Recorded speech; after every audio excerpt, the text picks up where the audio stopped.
May the words of my mouth and the meditation of my heart be acceptable in your sight, O Lord, my strength and my Redeemer. Let's be seated.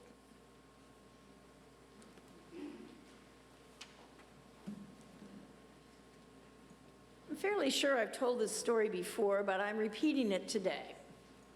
For years, we had a simple communion service every Wednesday evening at 6 p.m. One Wednesday, one spring, I was in a hurry to get to church, but I had an errand to run in the Dearborn Shopping Center on Zumbel Road, just south of Highway 70. I came roaring up Zumbel from the south and made a left turn at the last possible second into the intersection, into the shopping center. I saw the yellow light turning red as I went through the intersection. I also saw a car coming toward me in her newly green light heading south. That car hit the rear end of my passenger side of my car just as I entered the shopping center parking lot. Both of us leapt out of our cars and started yelling at each other and called the police. She yelled, "I had the right of way. You shouldn't have been in my way." I yelled, "You're right. You had the right of way. I should not have been there, but you don't drive straight into a car you can see when it's in your way."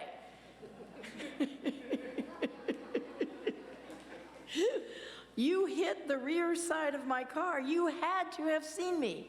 "Yes, I saw you, but you were in my way and I had the right of way."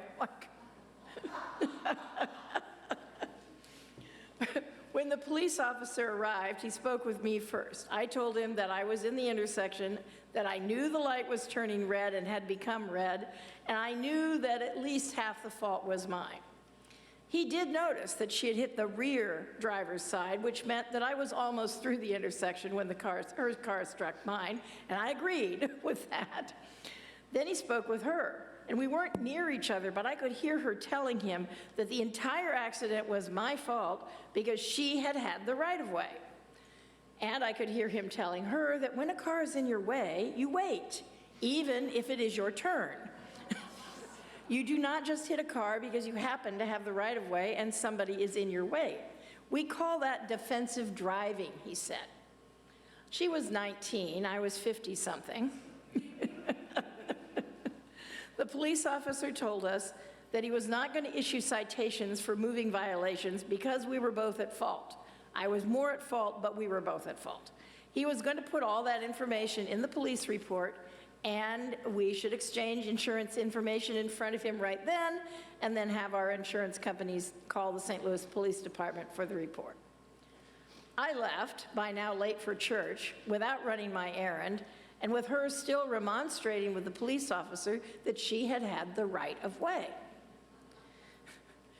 What she was doing was focusing on the letter of the law rather than the purpose, the spirit of the law. She was forgetting that the law is designed to protect people, to make our society safer, and to help us relate respectfully to other people.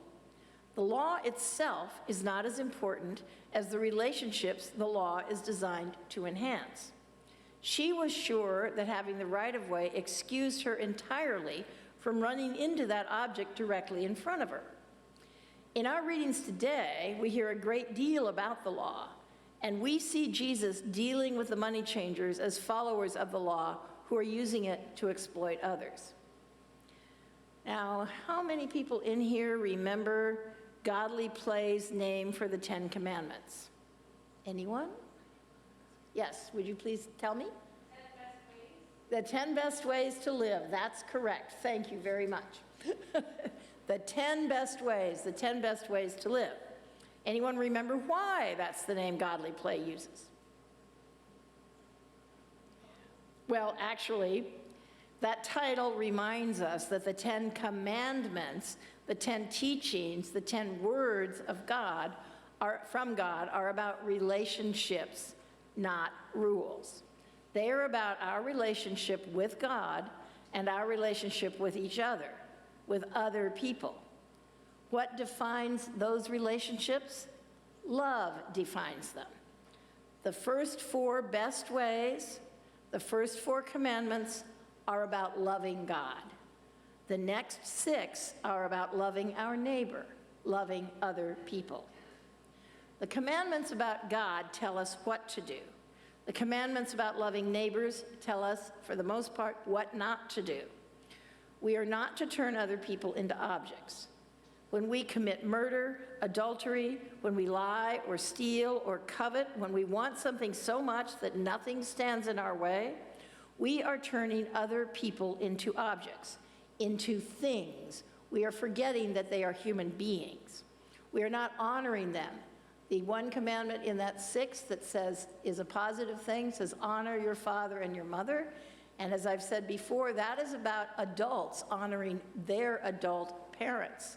It is about respecting them as who they are, whether or not they can take care of themselves, or we think they should. We are not honoring other people when we turn them into objects. We are not loving them. We want what we want, and people become the objects of our wanting, or the objects that are in our way on our right-of-way path.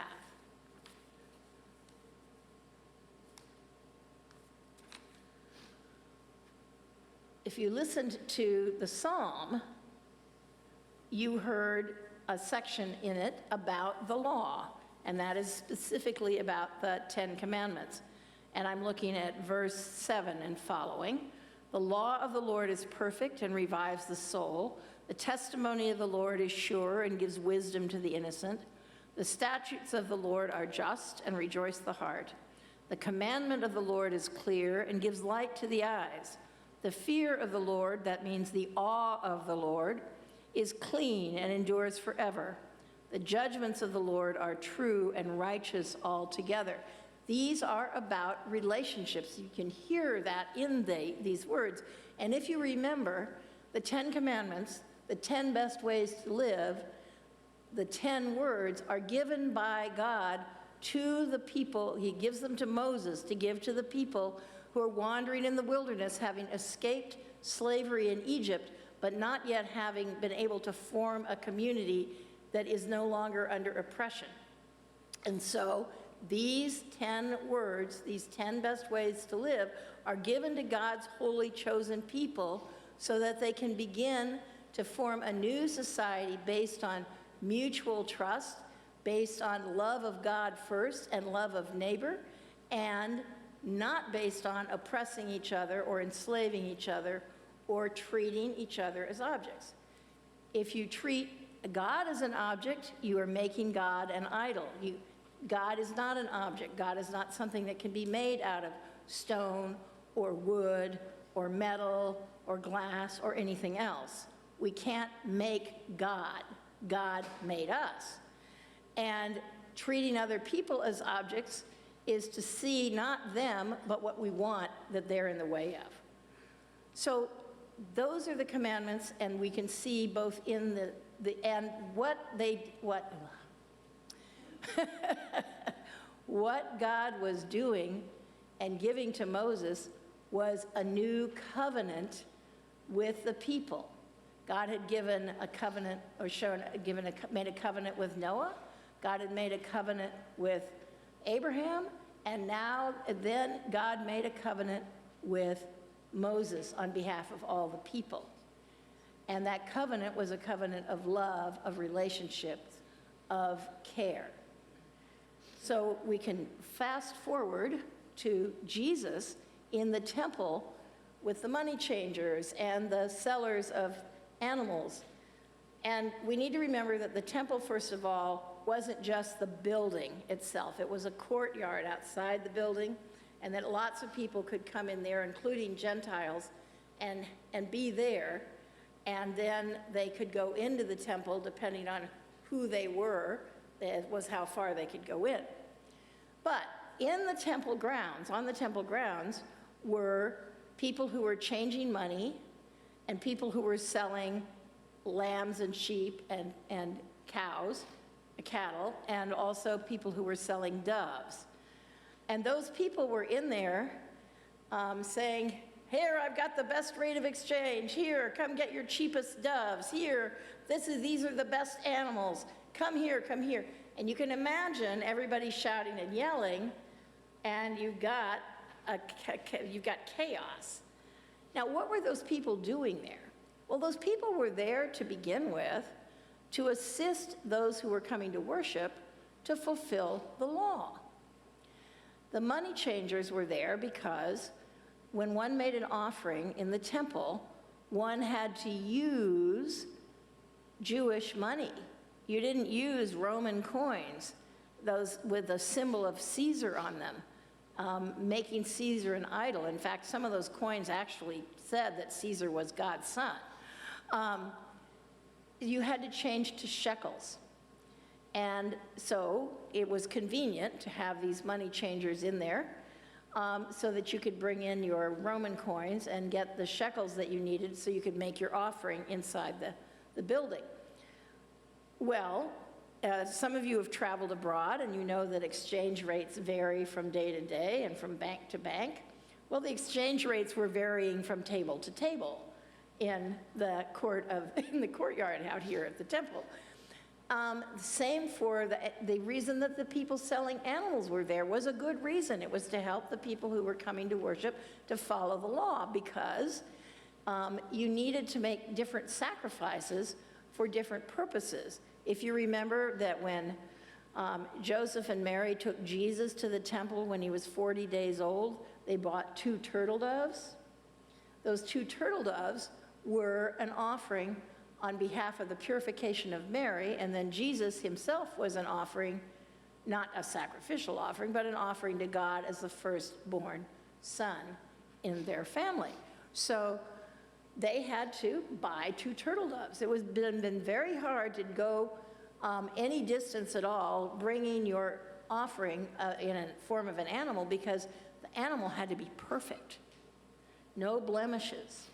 So these people who were selling these animals were providing blemish-free animals, but they were providing them for whatever price they could get. And so again, you had, here's the best exchange rate, here's the best deal, we're having a sale today on lambs. That's what's going on in that courtyard. So on the one hand, the people who are selling those animals and exchanging that money are fulfilling the law because they're making it possible for other people to follow the law that had to do with sacrifice and all of that, but they are not paying attention to the spirit of the law. And Jesus doesn't just come roaring in. He clearly stands there for a while and watches this chaos because he has time to make a whip of ropes.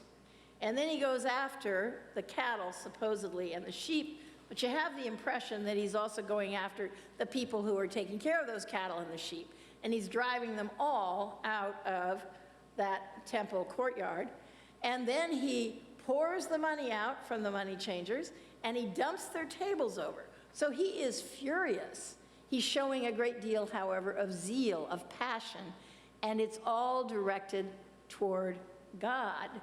It's pointing toward God, and he's saying to them, you cannot turn my Father's house into a marketplace. So what you have here is people providing something that the law requires and following the letter of the law, but they're completely not following the spirit of the law because they're using the letter of the law to exploit the people they're theoretically helping.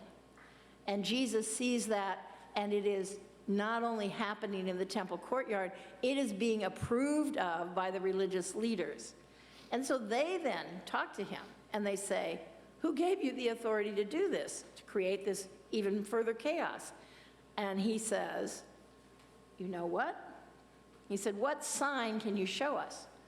And he says, tear down this temple and I'll build it back up in 3 days. And they sneer at him because they say, well, this building has been 46 years in the making and it's not even done yet. Who do you think you are? And Jesus isn't talking to them about the building. He's talking to them about himself. He's talking to them about his coming death and then his resurrection. I want to point out a couple of other things. One is, this is year B, so we've been reading Mark, and I've been talking to you about Mark until you're probably sick of hearing about Mark. But today we're having a reading from John. And in this gospel passage, This is right after the wedding feast at Cana. This is chapter 2 of John. And Jesus comes to Jerusalem, and the first thing he does is go to the temple and observe what's happening, and then he goes berserk. But he makes an impression, and you hear from the 2nd chapter of John what's going to happen and why it's going to happen. And you hear that what he's there for is to point toward God. If we understand the 10 commandments, the 10 best ways to live, as God's covenant with God's chosen people, then we see as Christians, Jesus here represented the fulfillment of that law and the prophets, and representing a new covenant that doesn't supersede the old one, it fulfills it. So that's how we as Christians understand this passage. But we need to understand especially that what Jesus was doing was showing the people that the 10 best ways to live really are those, and that anytime you turn people into objects or try to get something out of them for your own purposes, even if you justify it by having the right to do that or the right of way, you are making a mistake. And just as one more thing, I would say that both the young woman who insisted on her right of way and I had taken advantage of the letter of the law rather than the spirit of the law, because when I entered that intersection, the light was yellow. I knew it was going to turn red. But I went in anyway, and she hit my car with my car right in front of her because she had the right of way also. So we were both looking at the letter of the law and not remembering that the purpose of the law is relationship, and that the law is based in love. God's law is based in love, and Jesus Christ comes to us in love. Amen.